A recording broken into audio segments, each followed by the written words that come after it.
Have you noticed that it is more controversial to criticize Oprah than to burn the American flag? Really? Seems that way. I've never heard anybody criticize Oprah. Do you think it's political, or do you think it's deeper than that? I mean, you're not like a right-winger. No. No? You don't even seem that political. No, I'm not really. I'm pretty much, just want to do right by the people. What if I told US the Oprah just got verbally steamrolled by Tucker Carlson and Greg Gutfeld, and not in some polite disagreement? We're talking a takedown so brutal, it made daytime TV look like open mic night. One moment she's glowing, under soft lights preaching love, the next Tucker's tearing down her empire like it's made of vision boards and scented candles, while Gutfeld pelts sarcasm like glitter at a yoga retreat. What did they say that left Oprah blinking, in stunned silence? This wasn't a talk show, was a roast, and they brought the receipts. To the Oscars, a 3.9 magnitude earthquake rocked LA. The tremors were so powerful, Oprah's ass is still moving. Why would you laugh at that? That's fat shame. Once upon a time, Oprah gave away cars. Now, she's handing out credibility, like party favors, and she's got plenty to spare. Remember when she was the untouchable queen of daytime TV? The oracle of couch-bound breakthroughs? The high priestess of feel-good consumerism? Fast forward to today, and she's practically a walking TED Talk sponsored by kale smoothies and billionaire guilt, and who took a jackhammer to her marble legacy? Tucker Carlson and Greg Gutfeld. Subtlety wasn't invited. Mercy didn't RSVP. Winfrey, she's worth $3 billion. She's up there talking about all the racism she encountered. But okay, so Oprah Winfrey is American, but Kamala Harris, Jamaicans are not Americans, A. B, not oppressed in any sense. They're actually very successful in the United States. Caribbeans in general, I think, make more than native-born whites. They're successful, they're entrepreneurial. They're not part of the history of racism and slavery in the United States, just the opposite. They just showed up here. So, this is ridiculous. Tucker, who, for the record, is allergic to fluff, fake sincerity, and book clubs that treat The Secret as an economic manifesto, took Oprah apart like a surgeon with a chainsaw. Brutal. Yes. Messy. A little satisfying. Absolutely. On abortion. If you do not have autonomy over this, if you cannot control when and how you choose to bring your children into this world and how they are raised and supported, there is no American dream. There's no American dream without abortion. That to me sounds like a woman that's had an abortion. I don't know, but that's what it sounds like to me. Well, it's such a grotesque and crazy thing to say that clearly it's coming from somewhere. He zeroed in on her latest persona, the queen of moral authority, perched atop a money mountain so high Elon Musk might need oxygen tanks to visit. Here's a woman who made billions convincing middle-class Americans they could fix their lives, with gratitude journals and decorative throw pillows, now lecturing those same people about privilege from her avocado orchard. The irony, dense enough to crush a small moon. An icon who, unlike traditional politicians, could match a wild card like Donald Trump. And if she won, she could give everyone a free car.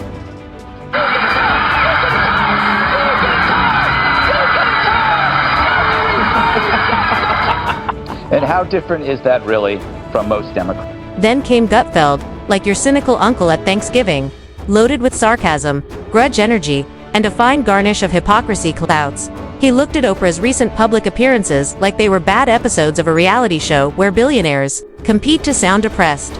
At one point, he basically asked, do the golden forks in her Montecito mansion tremble every time she speaks truth to power? 5 words, Oprah's list of favorite things. So Oprah released her annual list of favorite things, and as usual, there are lots of expensive stuff. $1,000 pizza oven, $590 drip coffee maker, $80 of luxury salt. Sadly, no proposal from Let's be clear, this isn't about Oprah being rich. It's about Oprah pretending she's not. It's the mental gymnastics of someone who jets off to exclusive spiritual retreats, only to teach the masses the virtues of minimalist living, because nothing says relatable like buying a Maui estate and then lecturing America on inequality. Naturally, Tucker brought up the Maui disaster relief fiasco where Oprah, net worth a cozy $2.8 billion, asked regular folks, many of whom were still side-eyeing gas prices like they had feelings to donate to her fund. Gutfeld dubbed it the GoFundMe. Campaign brought to you by people who could probably buy Hawaii. It's like Batman asking Gotham to Venmo him gas money for the Batmobile. And then there's Oprah's favorite dramatic number, crying on cue about how hard it is to be rich, famous, and heaven forbid occasionally criticized.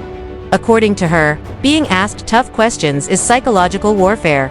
Gutfeld nearly lost it, likening her emotional range to a rejected Oscar nominee auditioning for a sequel nobody greenlit Oprah to. Richer, louder, sadder. As for her political detours, nothing screams humble spiritual guide like playing kingmaker when Oprah endorses a candidate. It's less support and more divine proclamation, followed by a wave of Instagram stories, piano instrumentals, and Soul of the Nation monologues broadcast from her infinity pool. I know what that's, an Oprah show. Yeah, so I don't know what that's. But Oprah's obviously a saintly, godlike figure who's revered by all decent people.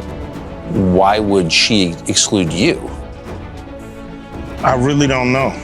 You know, that's something that I would love to find out. But I can't tell you, you know, if there's a single thing that I've done or said. Tucker pointed out that Oprah's political endorsements have all the subtlety of a wrecking ball.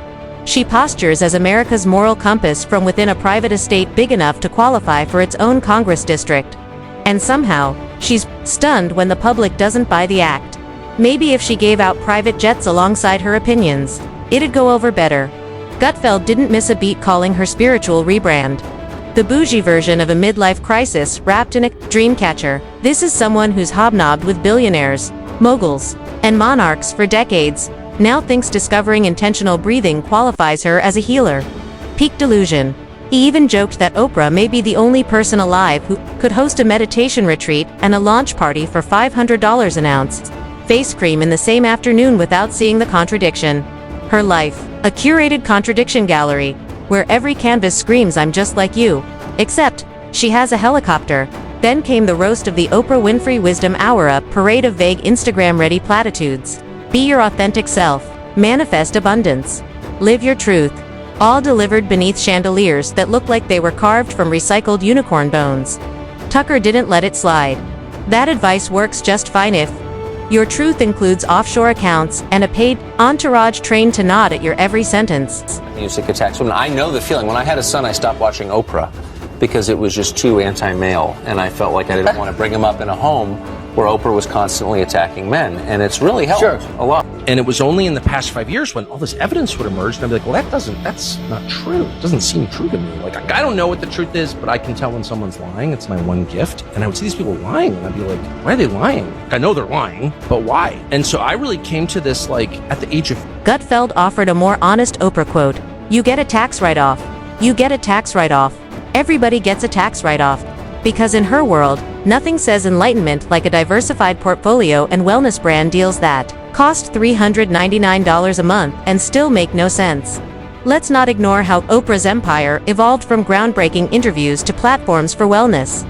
Gurus who think celery juice cures childhood trauma. Tucker said it's like watching Harvard morph into a daytime infomercial. 1 minute you're discussing systemic injustice.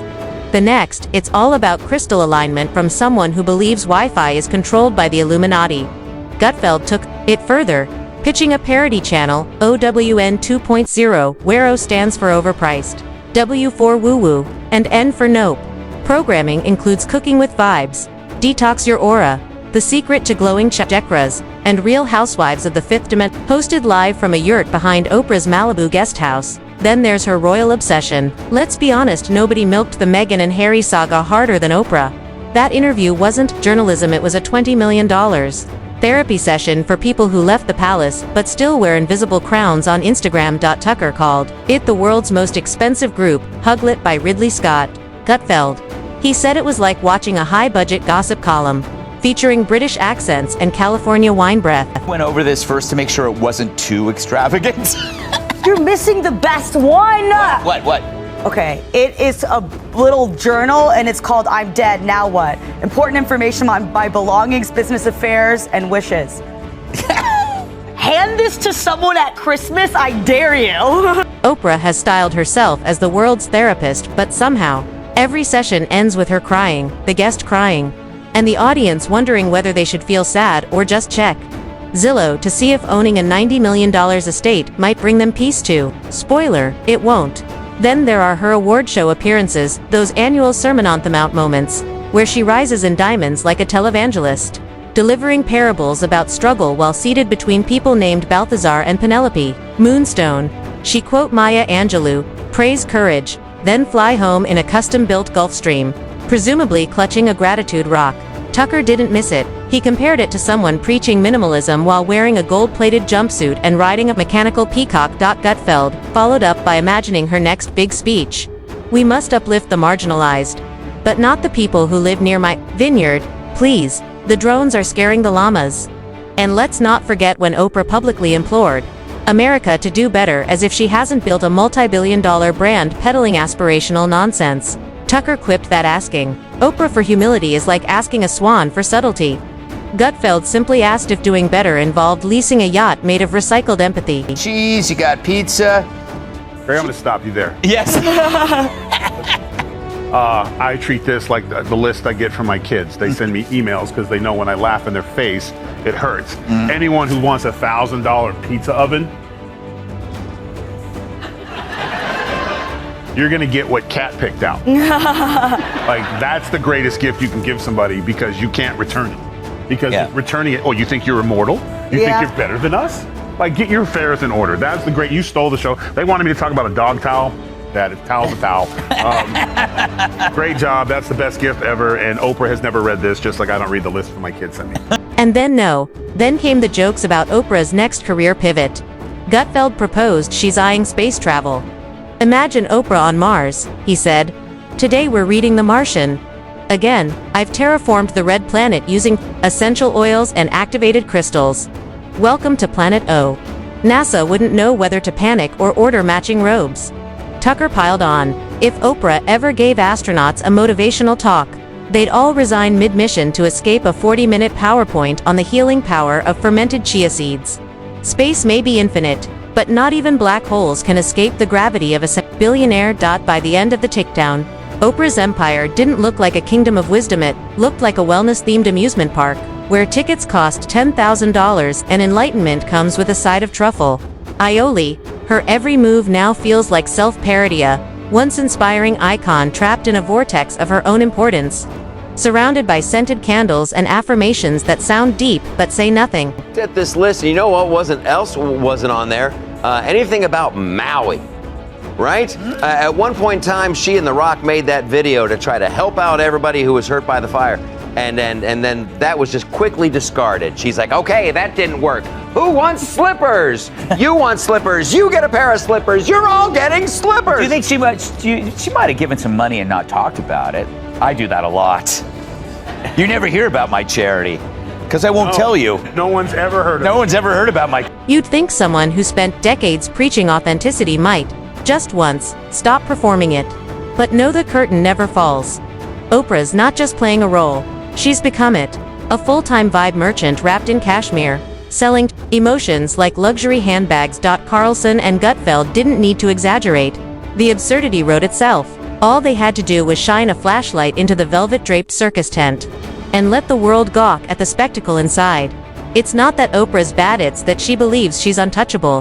An ethereal oracle beyond accountability, immune to critique, logic, or humility.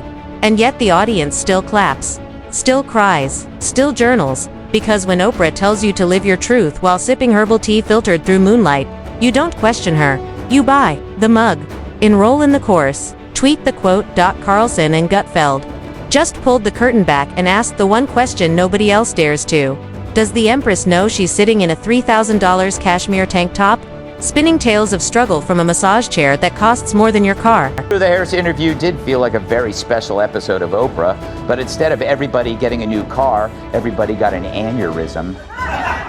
And the silence was deafening, because nothing quite screams voice of the people. Like someone whose dog has its own in-house nutritionist and travels in a jet with more legroom than a commercial pilot, Oprah's brand of polished humility has evolved into a full-scale Broadway production, complete with standing ovations and ticket prices only hedge fund managers can afford. Her entire existence now plays like a never-ending monologue of self-congratulation, punctuated by dramatic sobs and accessorized with designer scarves. Gutfeld, called her a motivational overlord, hovering hundreds of feet above the average person, dropping nuggets of wisdom like a philosophical crop duster, only instead of seeds. Its glossy brochures about gratitude journaling beside a Himalayan salt lamp. Tucker went for the jugular, questioning whether anything in Oprah's world is real anymore. At this point, the only authentic object in her orbit might be the diamond-encrusted leash on her labradoodle, and then there's her uncanny ability to appear on every platform within 48 hours of a national tragedy, not to comfort, mind you, but to softly remind us that she's here, still relevant, still spiritually invested from behind her rose gold security gate. Whether it's climate change, royal feuds, or the crisis of the week, Oprah's takes arrive cloaked in vague metaphors about healing and oneness, whispered from a beachfront balcony. And still she's untouchable. Critics tiptoe, journalists bend, and the public just nods, lulled by her signature cocktail of soft-spoken superiority and curated vulnerability. But Tucker and Greg weren't having it. They tore the curtain down, and what remained was a billionaire sage who hasn't stepped into a Walmart since Blockbuster was still renting DVDs.